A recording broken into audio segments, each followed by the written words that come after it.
A horse and two goats R K. Narayan की एक लघु कहानी है जो पहली बार 1960 में पब्लिश हुई थी। यह कहानी दक्षिण भारत के काल्पनिक गांव कृतम में सांस्कृतिक संचार और गलतफहमियों का एक हास्यपूर्ण और मार्मिक चित्रण है। कहानी कृतम के छोटे से गांव में सेट है जिसमें केवल कुछ घर और एक घोड़े और योद्धा की एक बड़ी मूर्ति है।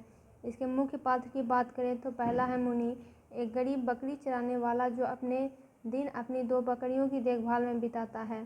अमेरिकी, एक अमीर पर्यटक जो गांव में आता है और मूर्ति से मोहित हो जाता है। कथानक, मुनि का दैनिक जीवन। कहानी मुनि की दिनचर्या से शुरू होती है। वह एक बुजुर्ग व्यक्ति है जिसका कभी समृद्ध जीवन था, लेकिन अब वह अपनी 2 बकरियों को चराने तक सीमित रह गया है।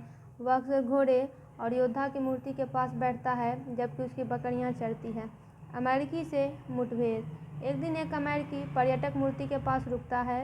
वह मूर्ति से मोहित हो जाता है। अमेरिकी मुनि को मूर्ति का मालिक समझ लेता है और उसे खरीदने की पेशकश करता है। दूसरी ओर मुनि को लगता है कि अमेरिकी उसकी बकरियां खरीदना चाहता है और वह बड़ी रकम की पेशकश से हैरान है। दोनों एक हास्यपूर्ण बातचीत में संलग्न होते हैं, प्रत्येक दूसरे के इरादों को गलत समझते हैं। समाधान, अमेरिकी मुनि को 100 रुपये का नोट देता है जिसे मुनि यह सोचकर स्वीकार कर लेता है कि उसने अपनी बकरियां बेच दी हैं। वह अपनी पत्नी को पैसे दिखाने के लिए घर भागता है। इस बीच अमेरिकी मूर्ति को अपने घर वापस ले जाने की व्यवस्था करता है। निष्कर्ष, मुनि की पत्नी यह इस बात से हैरान और संशय में है कि उसने पैसे कैसे हासिल किए। कहानी ग्रामीणों के आश्चर्य के साथ समाप्त होती है कि मूर्ति का क्या हुआ, सांस्कृतिक और भाषाई अंतर को उजागर करती है जिसके कारण गलतफहमी हुई।